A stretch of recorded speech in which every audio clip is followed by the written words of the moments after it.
It is the Jesse Kelly Show, final hour of the Jesse Kelly Show on what has been a fun kind of a smorgasbord Thursday, because tomorrow's Friday. That would make today Thursday.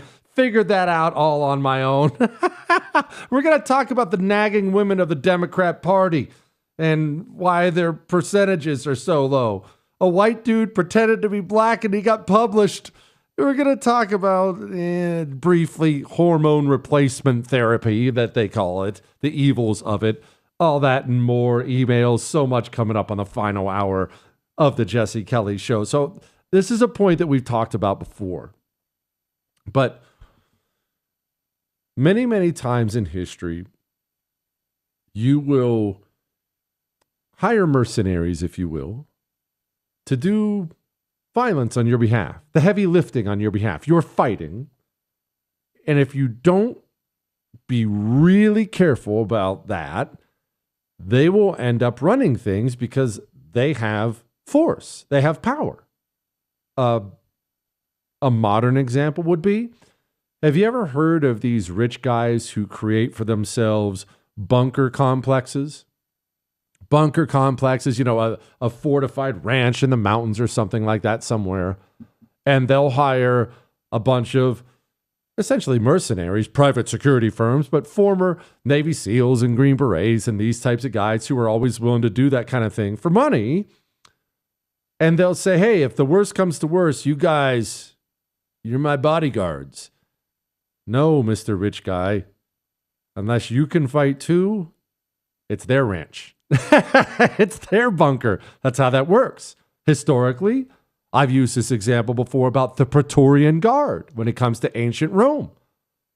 They were elite. They were handpicked from the Roman legions, and they were the only ones allowed to carry weapons in the city of Rome.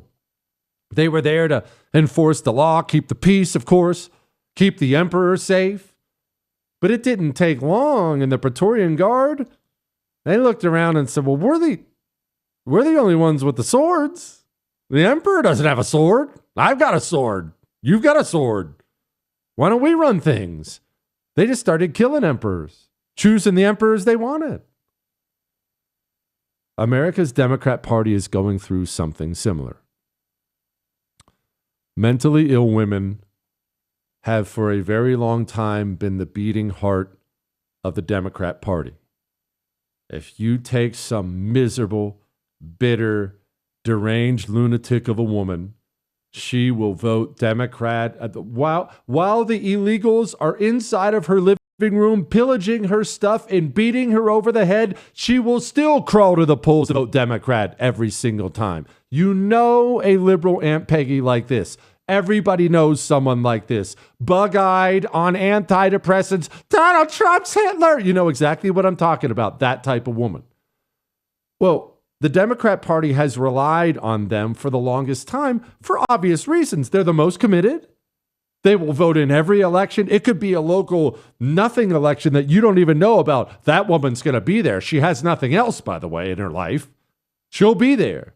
The mentally ill, bitter woman has been the shock troops of the Democrat Party for a long time. Okay. They've used those women for votes, to go work on campaigns, to donate, to spread the message far and wide. Okay, they did it well. But just like the Praetorian Guard eventually choosing Roman emperors, slowly but surely those women and the mentality they have has taken over the Democrat Party and now runs the Democrat Party.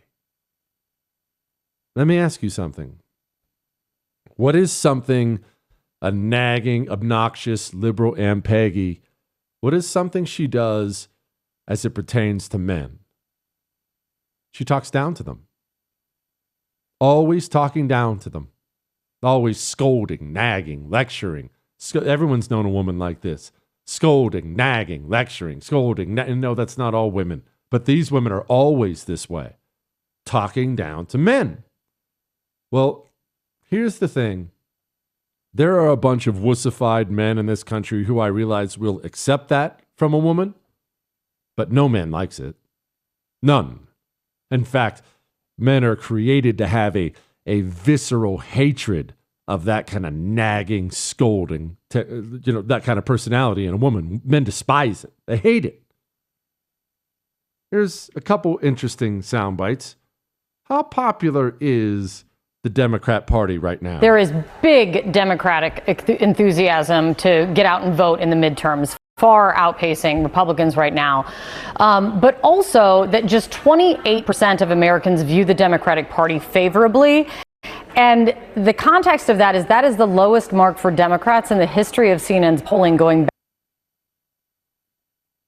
Why are Democrats so unpopular? I don't know. Let's check in with Tim Walz. He was about to be the vice president if, God forbid, Dome won, so he's not some nobody Democrat.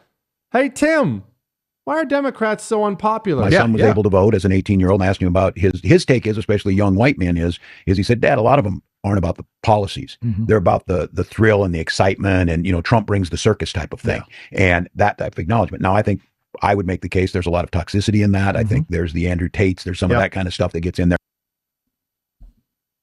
Keep talking down to men. Keep lecturing them, scolding them. Tell them how stupid they are, how toxic they are, how bad they are. Just keep sticking a finger in their face. Don't you know you're supposed to be gay? Keep lecturing them. Keep yelling at them.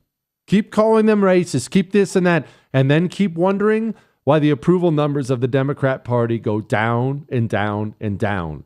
The nagging, horrible Jezebel woman, she long ago became the top foot soldier for Democrats, and over a long enough period of time, she eventually found herself in a leadership position. Now she runs the Democrat Party, and that's a big reason why they're so unpopular. Always nagging at somebody, always scolding somebody. Here's something about you, scumbag. Nobody likes that. And most definitely men, they despise it. Let's do some emails. Oh, this is about my ranch. When I said, I'm not going to make my own. I'm going to go by Hidden Valley or Ken's Steakhouse or something like that. This guy said, homemade is always better than store-bought. It sounds like you're just lazy. Well, yeah. Yeah, exactly. And listen, I'm not sure when I ever lied about that. I don't want to make ranch. I understand I can make ranch. I get that. But as you just laid out, quite accurately, I'm too lazy to do so. I would like to pick up one of those big, because we get the biggest ones to save money, not to sound like Chris, one of those gigantic Hidden Valley. We have one in the studio. Chris, don't we have two? Oh, Chris says we have two. I forgot he bought a 2-pack. We saved even more. That's got to be a half gallon, Chris. The big Hidden Valleys where no one can possibly eat the whole thing before it goes bad, and then you squirt it and it comes out all chunky and it smells, and then Chris is vomiting and stuff like that. Oh, yeah. Yeah, I know. I'm too lazy. Yes, you're correct. Also, keep in mind on that word lazy, the word gets thrown around a lot, and there certainly are lazy people, there's no doubt, but I have an opinion that everybody works hard at something, and everybody, universally, is lazy at something. I have one child, majorly athletic, and loves to be physical, loves it. When he's around me, he's always punching me. We're wrestling. He's out on the trampoline. He wants to run. He wants to do this and that. He won't do his homework sometimes. Is he lazy? Kid got up and ran 5 miles this morning. Is he lazy? About some things. Not about everything. I have another kid. He doesn't love physical activity. No, he loves to hunt and fish and stuff like that, and swims. But when he has some downtime, he's not going to jump on the trampoline. Busts his butt in school. Stays up at night to do his homework. Gets up in the morning, studies. Is he lazy? Everybody works hard at something. Everybody is lazy at something else. It's human nature. Human nature.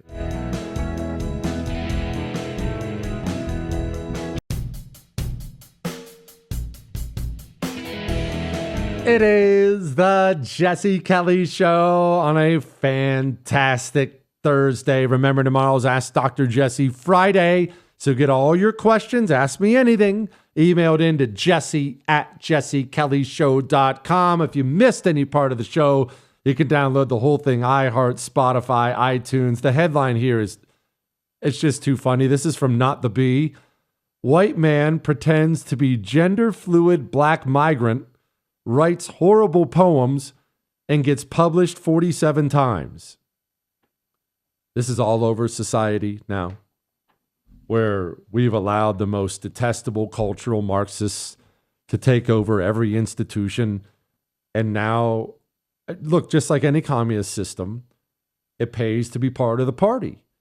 And if you're not part of the party, then you suffer. You suffer financially. You won't have the same opportunities you would have if you were part of the party. In America, that means being a white Christian, definitely being a white Christian Republican, and most definitely being a white Christian Republican male.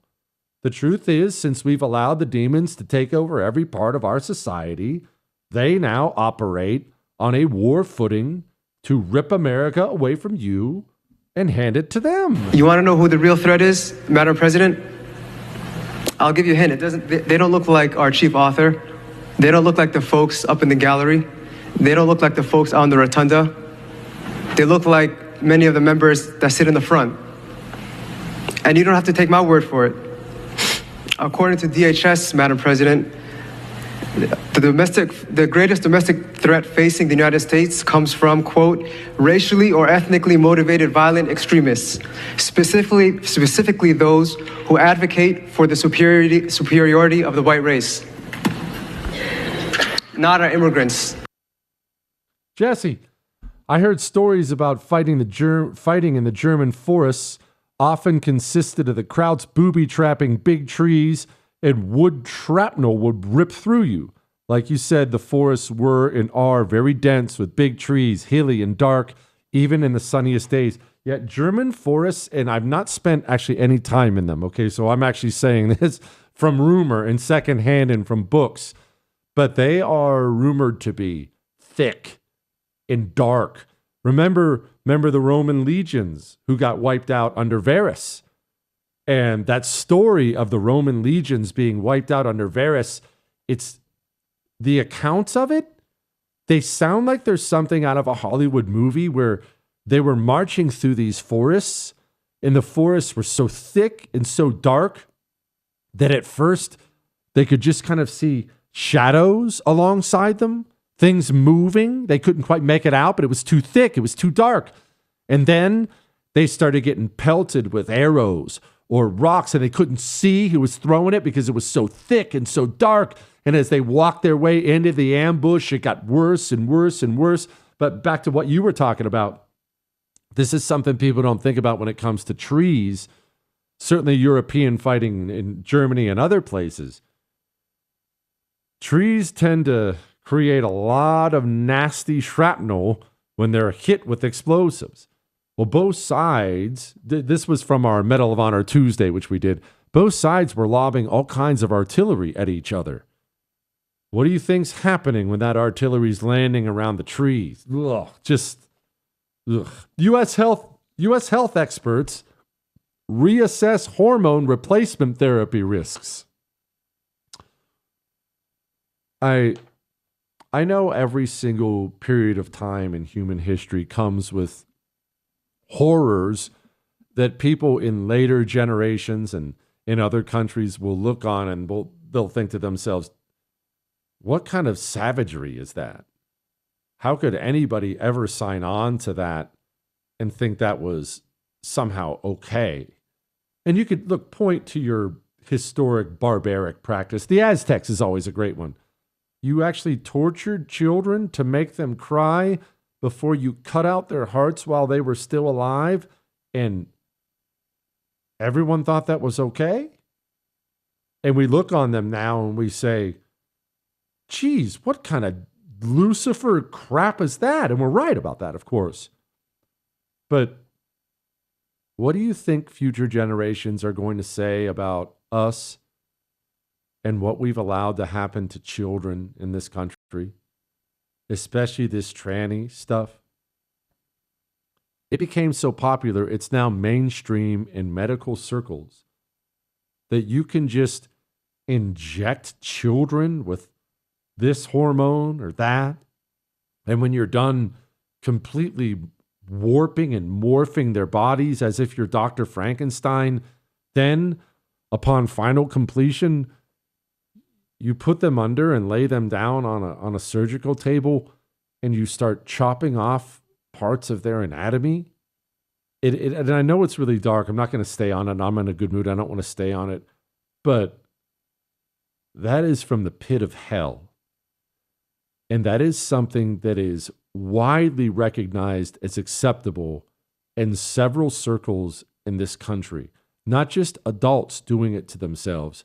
We are doing it. We're allowing parents to do it to children. We're allowing surgeons to do it to children. We're allowing shrinks to do it to children. We're allowing schools to do it to children. This is happening now, thousands of times over in the United States of America. Future generations are going to look at that, us, the exact same way we look at Aztecs pulling out a child's fingernails before they kill him. They're going to look at us the same way, and they're not wrong. Friggin' evil, man.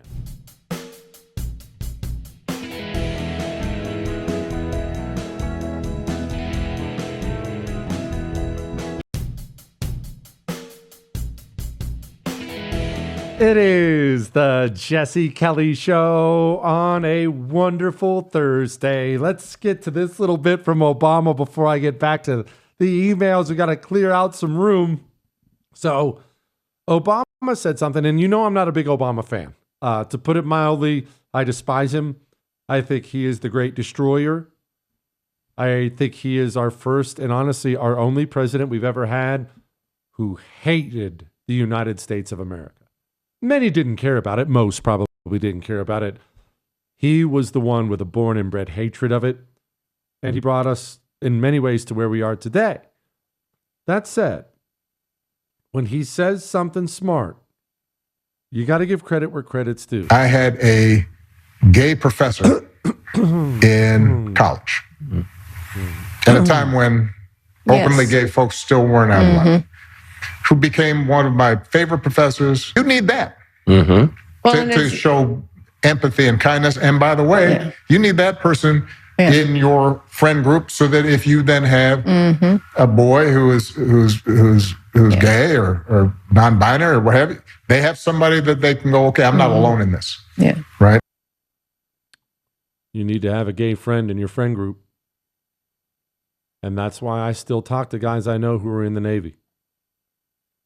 We still talk. What, Chris? I'm having a serious moment. Like my doc, our doc, our corpsman in the Marine Corps. We still talk a lot. And it's for this reason. I know I need to be in touch with gay people. And when I do, I go thumbing through my phone and I find somebody who was in the Navy just so I can show how tolerant I am.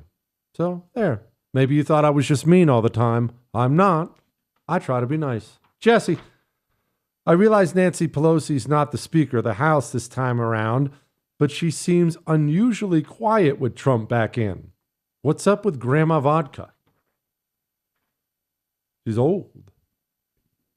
And this is what I mean. It's not even necessarily about her age or the fact that she drinks a fifth of vodka apparently with breakfast every morning. That's why she talks like this. Nancy Pelosi is an amazing figure, to be honest.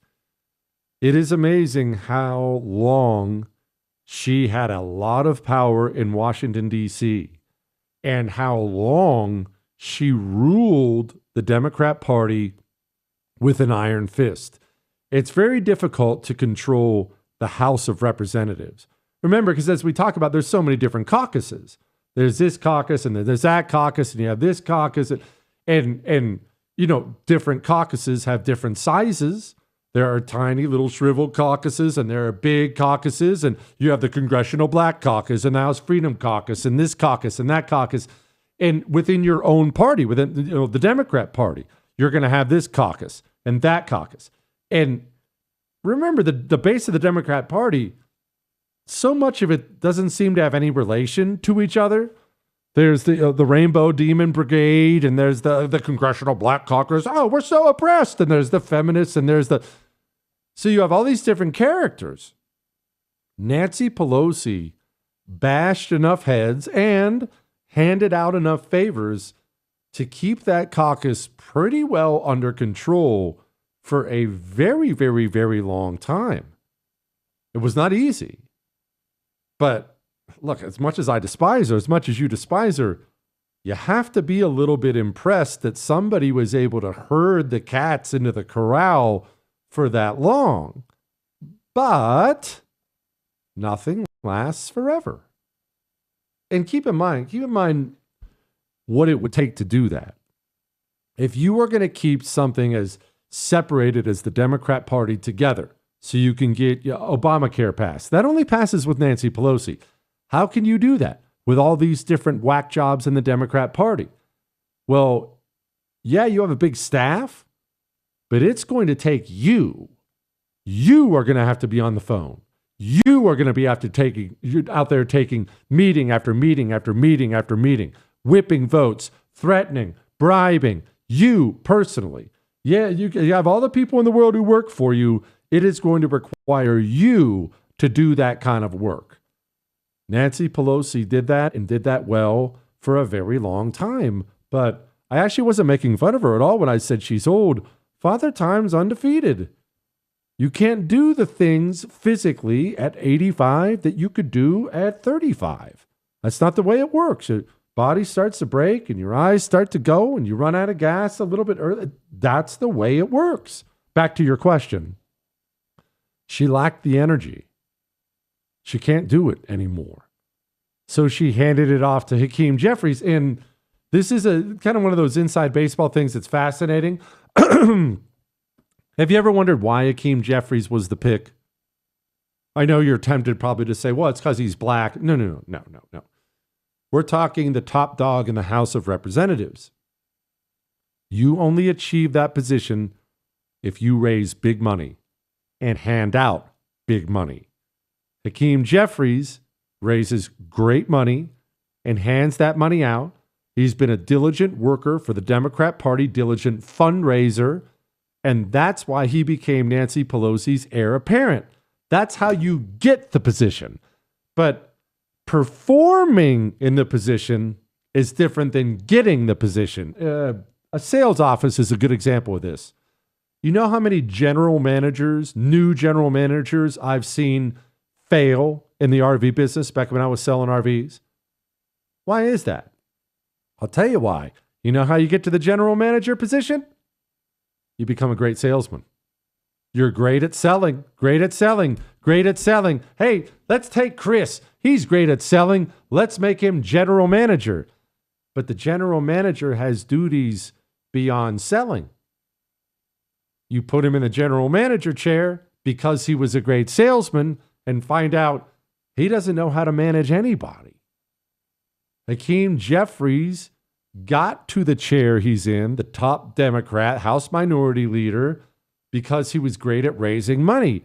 That's how you get to the chair. But now that he's in the chair, he can't do it. Part of that's not his fault, I realize, because Democrats are more insane now than they were in even the 90s or early 2000s. There are some fairly open communists there now. You have the race baiting nightmare stuff. So he has problems that Nancy Pelosi didn't have. Even still, the animals are going crazy in the House. And we keep getting these stories out of DC about how frustrated he is with it. He gets frustrated with them when they do these wacky things and say these wacky things and take these wacky positions because he has a mind on the midterms. And if we're to listen to this soundbite again, Democrats might do well after the midterms. There is big Democratic enthusiasm to get out and vote in the midterms, far outpacing Republicans right now. But also that just... Hakeem Jeffries is focused on winning the midterms. the Democrats are motivated for the midterms. That doesn't mean he wants them to stop being Democrats, but he's going to start trying to control the Jasmine Crockett's of the world. Hey, Jasmine, just one day, could you not say something openly racist against white people because we have midterms we want to win? But he can't seem to get these people under control. He just doesn't have what Nancy Pelosi had. He doesn't have the strength. He doesn't have the leadership, and the Democrat Party's suffering for it. Let's all celebrate that. All right. We only have one more segment left. We're going to make fun of the media. Someone specifically in the media. Remember that theater kids argument we had? So many of these communists are just theater kids performing all the time. Yeah, just hang on to that. We'll be back.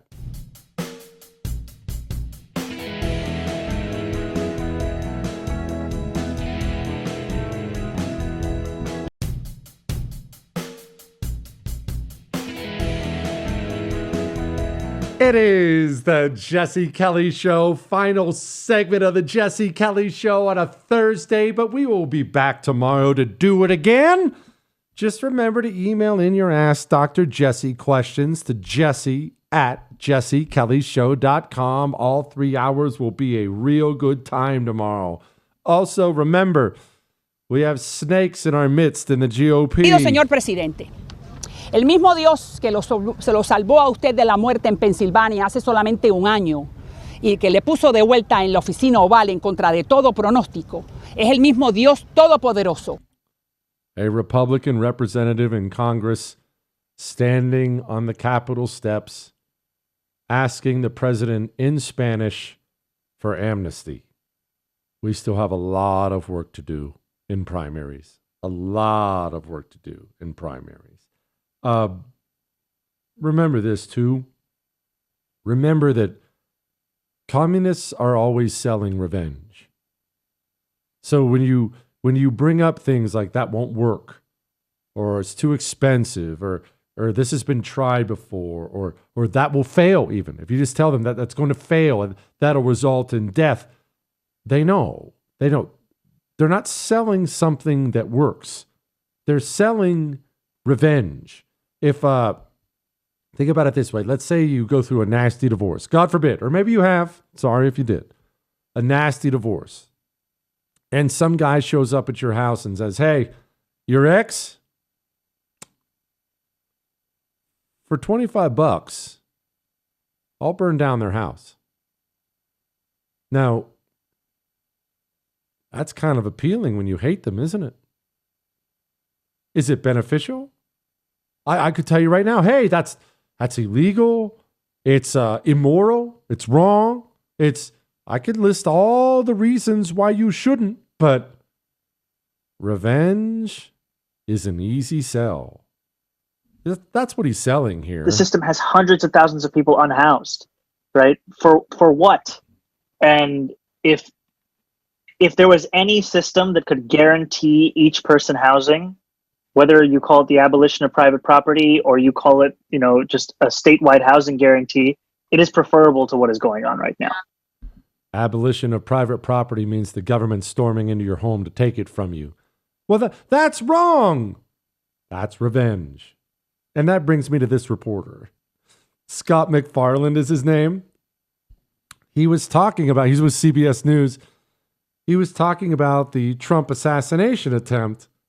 I'm just going to play it. Just remember the talk we had about so many of these commies are simply theater kids who didn't get bullied enough in school. For those of us there, it was such a horror because you saw an emerging American. And it wasn't the shooting, Chuck. I got diagnosed with PTSD within 48 hours. I got put on trauma leave. Not because I think of the shooting, but because you saw it in the eyes, the reaction of the people. They were coming for us. If he didn't jump up with his fist, they were going to come kill us. I know. I got PTSD from Donald Trump getting shot, not even from the shots or from Trump, but because the crowd was mad at me. Listen, drama queens, I know you're all theater kids, and you have to do this performative thing. Everything has to be dramatic and the end of the world. And I had PTSD, and I realized you had to do that at all time. But media people, you may think you know, but you don't truly know the depth of hatred that normal Americans have for you. And you definitely don't realize it's 100% your fault.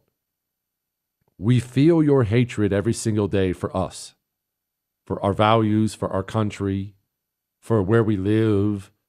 It comes out of you every single day on the news, on the radio, and it has for years. Years and years and years, you have poured your scorn onto us. Did you think that was never going to come back your way? That's a true story, by the way. The day Donald Trump got shot, the crowd began turning to the media and screaming things like, "You did this. You did this." And they're not really wrong. You act like somebody is the second coming of Hitler and Nazi and Hitler and Nazi and Hitler day after day after day. Eventually, some deranged lunatic is going to grab a rifle and go try to kill Hitler. And when that happens, you don't get to turn around and whine. I can't believe people are mad at me. You use your platform to tell mentally ill people that Republicans are killing people. That's going to create animosity. It's going to create violence. It's going to create animosity. And we have gone from a place of distrust to the media to outright hatred of the media. And look, if you're with CBS, you should feel that hatred. You deserve every single little bit of it. Let me tell you that. And now, here's a headline. you know the thing. Headlines we didn't get to. Bills introduced requiring sanctuary cities to repay the feds for sending in troops.